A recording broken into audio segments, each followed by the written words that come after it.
चलिए, तो last class में हम लोग इम्प्योरिटी डिफेक्ट की बात कर रहे थे।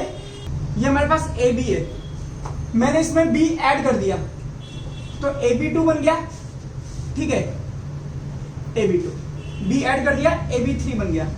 क्लियर? मैंने इसमें एक A और एक B मिला दिया, ठीक है, तो A2 B3 बन गया। तो आप ये समझिए कि इसमें 1:2 का रेशियो है A और B का, इसमें 1:3 का रेशियो हो गया, नॉन स्टोइशियोमेट्रिक डिफेक्ट हो गया। इसमें कितना हो गया? 2:3 का, ये भी नॉन स्टोइशियोमेट्रिक डिफेक्ट हो गया। अब मैंने क्या करा, A के 4 कर दिए और B के 8 कर दिए। अब इसमें कितना है? 1:2 का रेशियो है, तो ये हो गया आपके पास स्टोइशियोमेट्रिक डिफेक्ट। नॉन स्टोइशियोमेट्रिक और स्टोइशियोमेट्रिक, तो स्टोइशियोमेट्री में स्टोइशियोमेट्री चेंज नहीं होती है, तो नो चेंज, और इसमें चेंज हो जाता है। तो यहां पर देखिए स्टोइशियोमेट्री चेंज नहीं हुई है, तो इसको मैं इसको डाल दूंगा मैं स्टोइशियोमेट्री में, और ये हो गया मेरा नॉन स्टोइशियोमेट्री में। लेकिन अगर मैं इसमें कोई एक एटम डाल देता हूं C, तो फॉर्मूला बन गया AB2C। अब ये ना स्टोइशियोमेट्री में आएगा ना नॉन स्टोइशियोमेट्री में, ये आ गया हमारा इम्प्योरिटी डिफेक्ट। क्लियर? तो इसीलिए इसको हम अलग से पढ़ते हैं कि अगर सोडियम क्लोराइड के क्रिस्टल में या स्ट्रोंशियम डाल दें, एल्यूमिनियम डाल दें, तो स्टोइशियोमेट्रिक तो बात की बात है, कंपाउंड ही चेंज हो गया। तो इस तरह के डिफेक्ट को हम बोलते हैं इम्प्योरिटी डिफेक्ट। ठीक है, क्वेश्चन करना है, एक क्वेश्चन लिखिए, ये मैं पिछली क्लास में बता चुका हूं। क्वेश्चन लिखिए, कहता है NaCl का लेटिस है। सपोज कीजिए ये रहा आपके पास NaCl का लेटिस, ध्यान से देखना किस तरह से इंप्योरिटी मिलाई जाती है, किस तरह से डिफेक्ट क्लियर होते हैं, क्रिएट होते हैं।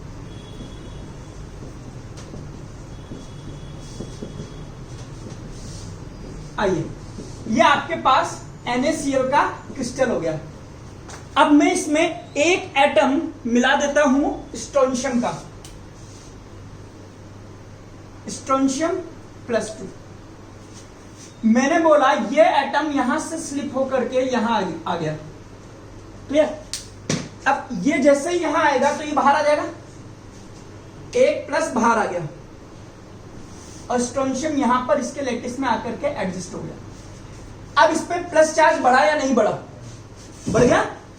एक सोडियम प्लस निकला है और उधर से स्ट्रोंशियम +2 आ गया, यानी कि 1+1 चार्ज ज्यादा आ गया।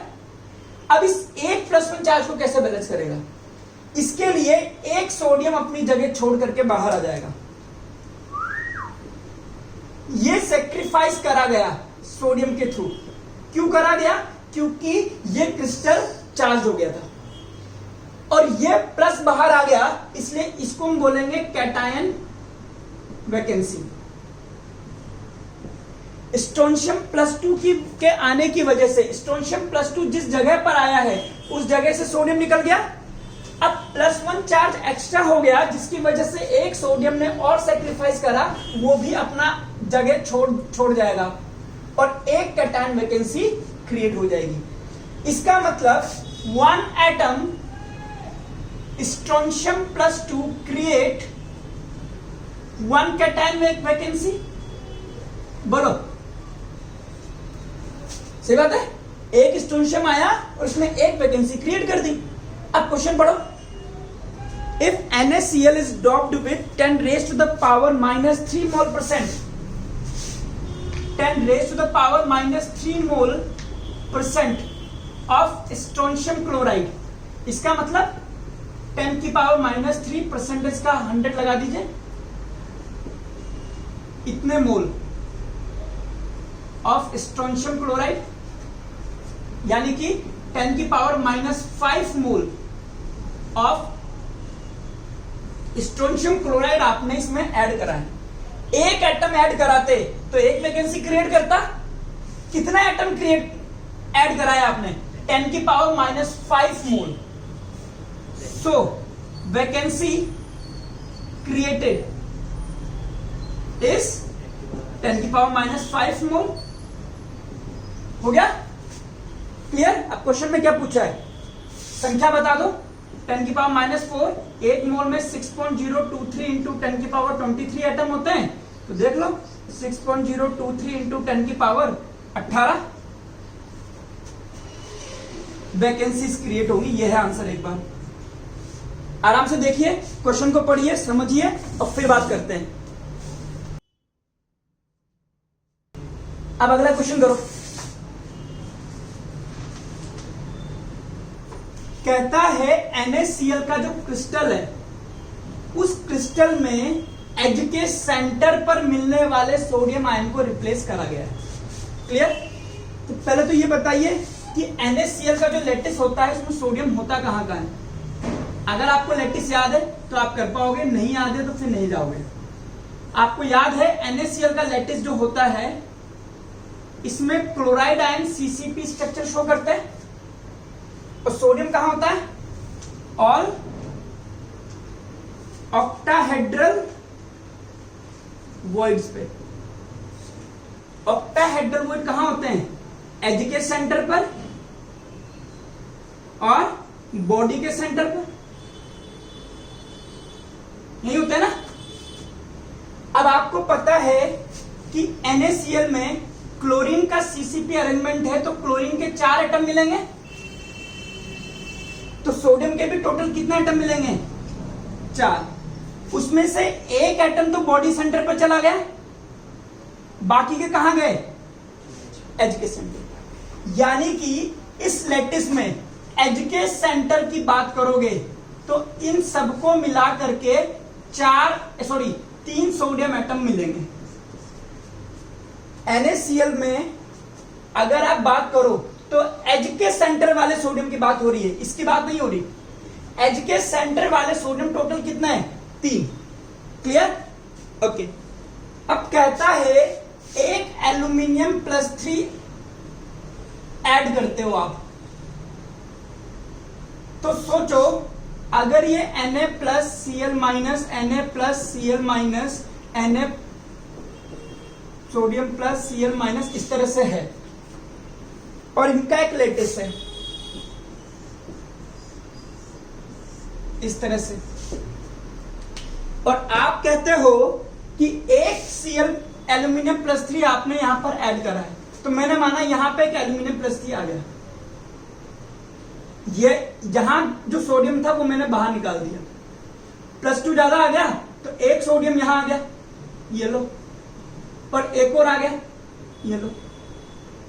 टोटल एक एल्यूमिनियम +3 ने कितने सोडियम आयन रिप्लेस करे? 3। तो ये तो हो गए रिप्लेस। वैकेंसी कितनी क्रिएट हुई? 2। एक की जगह तो खुद आ गया। अब हो क्या रहा है? 1 aluminium +3 replaces 3 sodium plus and creates 2 vacancy। देख लीजिए आराम से, cationic vacancy in the index. ठीक है, या फिर कह सकते हैं 3 sodium plus is replaced to create 2 vacancy. अब कितने सोडियम प्लस रिप्लेस हुए हैं अगर वो मुझे पता लग जाए तो मुझे वैकेंसी निकल जाएगी। सिर्फ अब आपको निकालना है कितने सोडियम प्लस का रिप्लेसमेंट हुआ है। क्वेश्चन को फिर से पढ़िए। कहता है aluminium +3 replaces sodium ion at the edge centre. ठीक है, अब बात करते हैं एक aluminium +3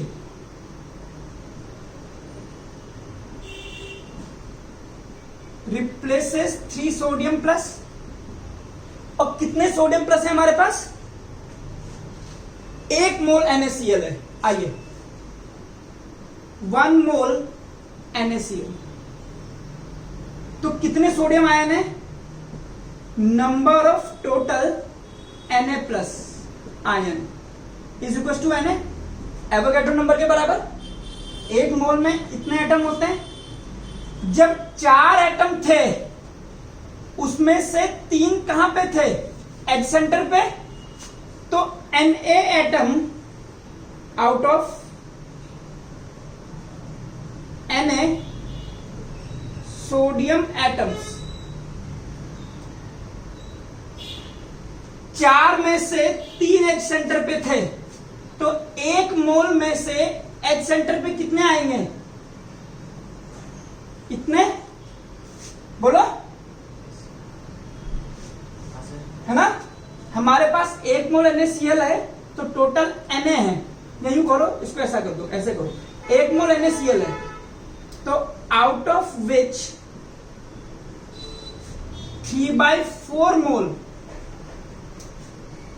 will be at H center, है ना, and 1/4 mole at the body center.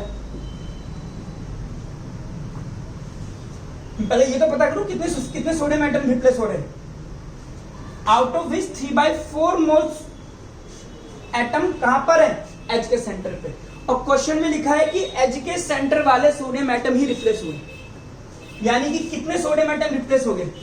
3/4 मोल। तो 3/4 मोल सोडियम आयन अगर रिप्लेस होंगे तो ये हो गया 2/3 इंटू 3/4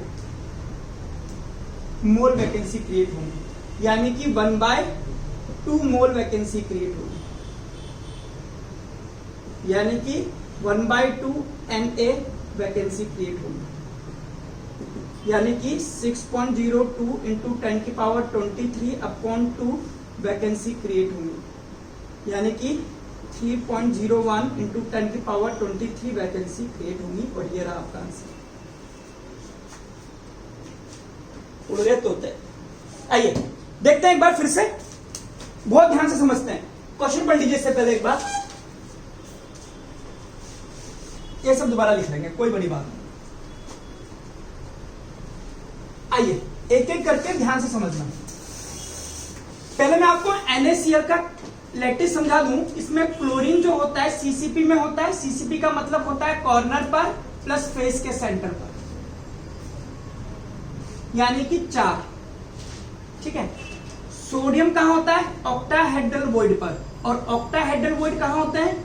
H सेंटर और बॉडी सेंटर।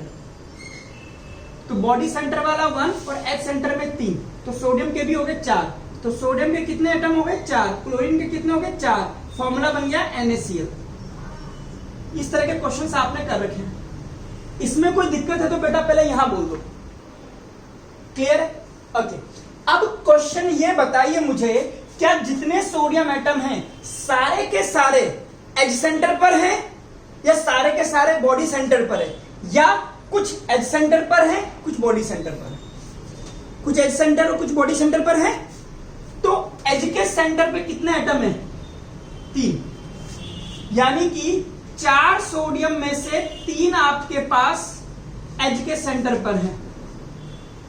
ये इसमें डीप नॉलेज कहीं ना कहीं लगने वाली है। मेरे से क्वेश्चन में बोला कि एल्यूमिनियम +3 आया है, तो बताओ कितनी वैकेंसी क्रिएट होंगी अगर आपके पास 1 मोल NaCl है। तो मैंने कहा ठीक है, बुलाओ एल्यूमिनियम +3 को। एल्यूमिनियम +3 यहां आया, इसने इसको धक्का मारा, 1 सोडियम गिर गया, 2 दुखी हो गए बैलेंसिंग के चक्कर में, तो दोनों यहां आ गए। तो मुझे बेटा इतना पता लग गया, ध्यान से देखना, 1 aluminium +3 replaces 3 sodium plus and creates 2 vacancy. Clear? मुझे ये तो नहीं पता कि एल्यूमिनियम +3 कितने आए। उन्होंने बोला है कि एल्यूमिनियम +3 ने H के सेंटर वाले जितने भी थे सबको हटाया है, इन सबको हटाया है। बट ये सारे के सारे सोडियम तो हैं, बट सोडियम तो यहां भी था, उसको थोड़ा ना हटाया है। तो हमें यह देखना पड़ेगा कितने सोडियम को इसने रिप्लेस करा। अगर मुझे यह पता लग जाए तो मैंने इस लाइन का यूज कर लिया। मैंने क्या यूज करा कि 3 sodium is replaced to create 2 vacancies. अब अगर मुझे कहीं से पता लग जाए कि टोटल कितने सोडियम आयन रिप्लेस हुए हैं, तो मैं यूनिटरी मेथड से वैकेंसी निकाल सकता हूं। क्लियर? फिर मैंने कहा कि सोडियम जो रिप्लेस हुआ है वो कहां से रिप्लेस हुआ है? एच के सेंटर से। तो मैंने कहा ठीक है, एच के सेंटर पे कितने सोडियम है? कि 3। बट आपके पास क्या 3 सोडियम थे? उसने बोला है आपके पास है क्या ये बताओ। हमारे पास 1 मोल NaCl है, यानी कि 1 मोल Na+ है। बोलो है या नहीं है? क्या ये सारे रिप्लेस हो गए? नहीं, क्योंकि इसमें से जब 4 सोडियम थे उसमें से 3 एच सेंटर पे थे और 1 बॉडी सेंटर पे था, और सिर्फ एच सेंटर वाले रिप्लेस हुआ है। तो 4 में से 3 एच सेंटर पे थे, तो 1 मोल में से 4 में से 3 था, तो 1 में से कितना होगा? 3/4 मोल Na आपके पास एच सेंटर पर है, और बाकी का बचा 1/4 मोल Na बॉडी के सेंटर पर है। बोलो,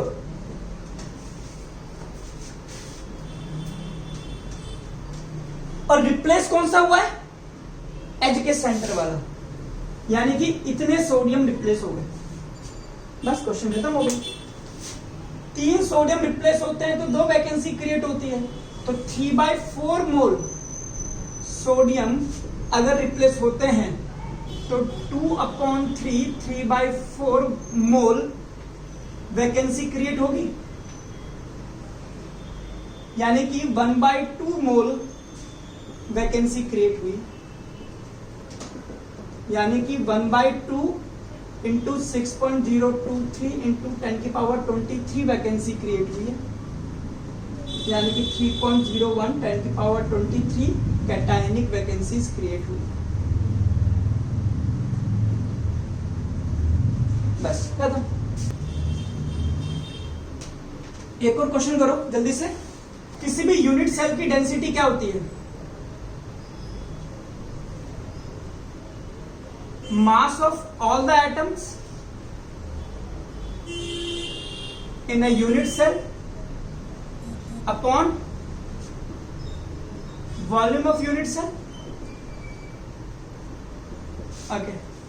मैंने बोला FCC है, FCC में एक एटम का मास मैंने माना m है, mass of 1 atom in gram.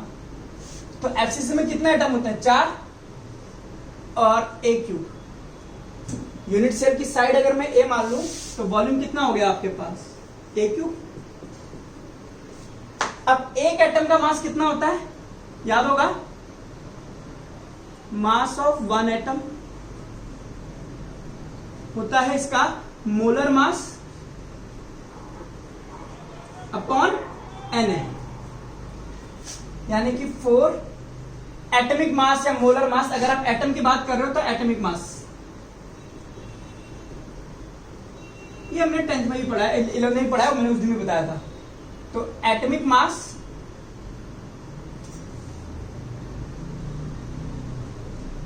Upon Na A cube. बस। अब कितनी डेंसिटी दे रखी है? 2.72। और Na पता है, साइड कितनी दे रखी है? A दे रखा है आपको 404 पिकोमीटर। इसको आप सेंटीमीटर में बदल दो। पिको होता है 10⁻⁻12 मीटर, मीटर को सेंटीमीटर में बदलोगे 10⁻2, यानी कि 10⁻10 सेंटीमीटर। तो 2.724 mass of an atom 404 into 10⁻10 का क्यूब इंटू 6.023 इंटू 10⁻23। जब इसको आप सॉल्व कर लोगे तो आंसर आ जाएगा आपके पास 27। खत्म। चलिए हेडिंग डालिए coordination number. Coordination number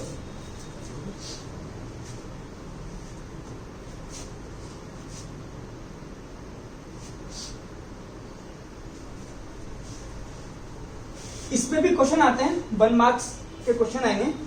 coordination number होता है, सुनिए,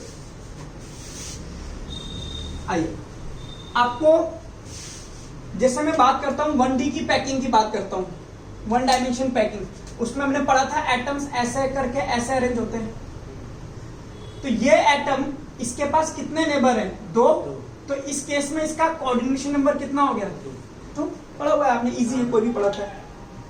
2D में 2 तरह की पैकिंग हम देखते हैं, एक होता है स्क्वायर क्लोज पैकिंग और एक होता है हेक्सागोनल क्लोज पैकिंग। होता है स्क्वायर क्लोज पैकिंग में हम देखते हैं कि ये ऐसे लगे होते हैं,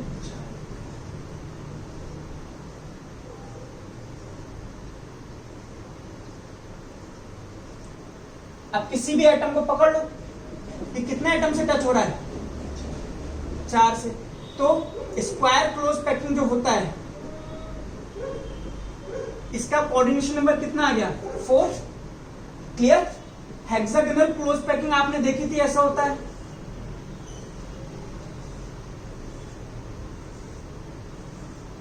इस तरह से बढ़ता है।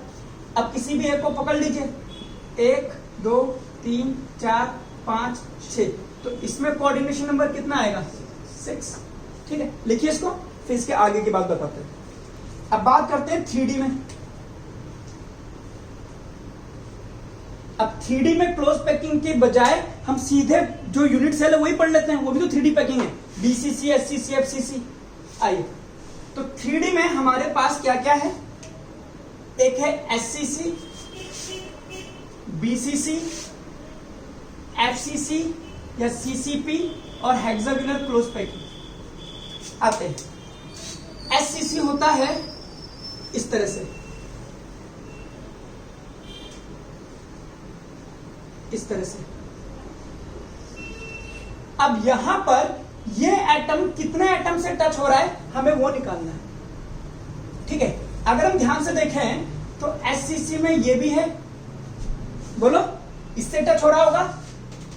ये एटम दूर दिख रहा है, बट बेसिकली अगर मैं इसको ढंग से बनाऊं तो देखो ये ऐसा बनेगा, ये रियल में ऐसा बनेगा।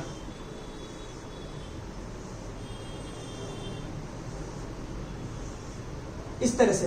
तो इसको देखो, ये कितनों से टच हो रहा है? 1 2 3। ऐसे ही इसके ऊपर भी एक सेल होगी,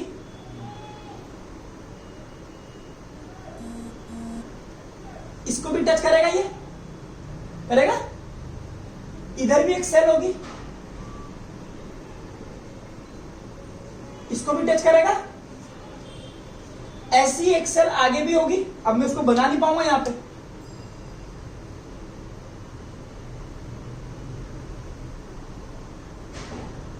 इसको भी टच करेगा, है ना, जो इस साइड पे आएगा। तो कितनों को टच कर दिया इसने? 1। अच्छा, यहां पर है हमारे पास 2 3 4 5 6। तो SCC में कोऑर्डिनेशन नंबर हो गया 6। अभी आप अज्यूम करना चाहें अज्यूम कर लें, डायरेक्ट याद करना चाहें डायरेक्ट याद कर लें। बट अपनी तरफ से सोचिए कि इसके आसपास और भी सेल होंगी, तो अपनी लाइन पर, डायगोनल वाली नहीं, ये तो इससे दूर हो जाएगा, जो अपनी लाइन पर है, तो इससे कितनी लाइनें आप खींच सकते हो, वो सारे एटम टच कर जाएंगे आपको इससे। तो 1 2 3 4, ये आगे भी जाएगी 5 और ये आगे भी आएगी 6। तो इस 6 की 6 लाइन पर जो एटम मिलेंगे सबको टच करता हुआ जाएगा ये इस तरह से। तो 1 2 3 4 5 6।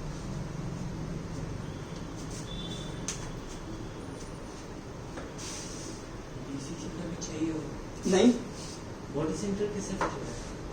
अच्छा, बॉडी सेंटर 6 से टच होगा। आओ, नहीं, बॉडी सेंटर तो देखना। तो SCC में 6, BCC की बात करो,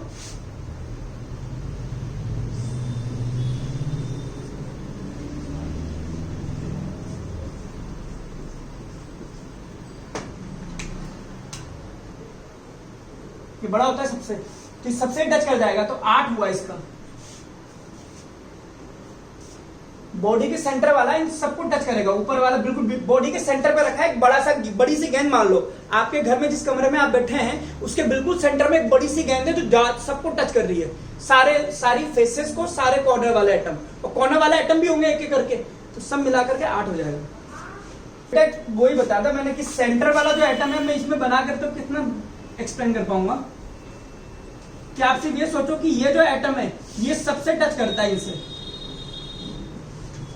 ये इतना बड़ा एटम चारों तरफ रखा रहता है। आप समझ सकते हैं आप जिस रूम में बैठे हैं उस रूम के बिल्कुल सेंटर में एक बहुत बड़ी सी गेंद है जो सारी दीवारों को टच करती है, दीवारों को, फेस के सेंटर को टच करेगी इस तरह से। आप सोचो तो फेस के सेंटर वाले तो सारे टच हो ही गए है ना, बट वहां पे एटम नहीं था, कोई बीसीसी में तो नहीं था यहाँ पे कोई एटम, तो जो कॉर्नर वाले एटम रखे हैं वो भी तो रखे होंगे। ये जो एटम रखा है ये नीचे वाला ये सब मिलकर के सेंटर वाले एटम को टच कर रहे होंगे इस तरह से।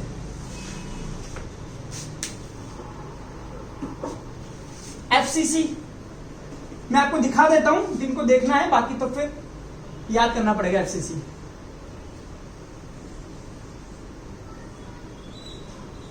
ये एटम कितनों को टच कर रहेगा समझना, एक इसको टच कर रहा होगा, एक इसको, एक इसको, एक इसको, एक इस वाली फेस के एटम को, और एक इसके साइड वाली। 4 2 6, ठीक है। अब ऐसे ही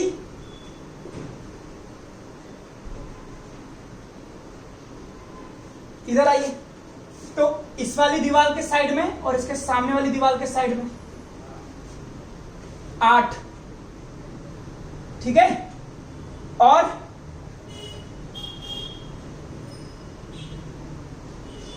नीचे वाले को, ऊपर वाले को, नीचे वाले को, ऊपर वाले को 12। नहीं आएगा समझ में इसमें से। मैं एक बार चलो फिर से थोड़ा सा अच्छा बनाने की कोशिश करता हूं मैं।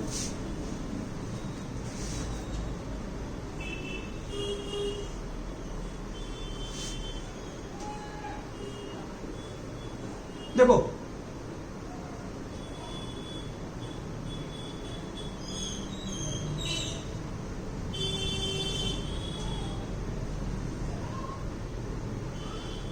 मैं मार्क करता हूं किन किन को ये टच करेगा।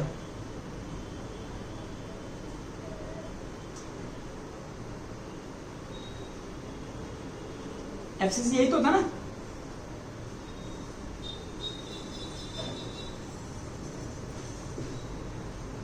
ठीक है। अब देखिए ये कितनों को टच करेगा, 1 2 3 4। इसके साथ वाली जो दीवार है नीचे वाली, इसके ऊपर वाली, ये वाली 7, इधर की तरफ आओ, 8 9 10 11 12 कैसे हो गए? 6 6 2 है, अच्छा 7 8 हो गया, 9 10 11 12। हाँ इसको टच नहीं किया।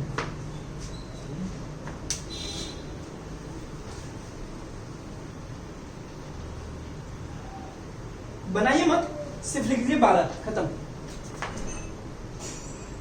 और इसका भी 12 होता है, रट लीजिए 12 8 6, ये याद कर लीजिए, कोई आपसे डिटेल नहीं पूछ रहा।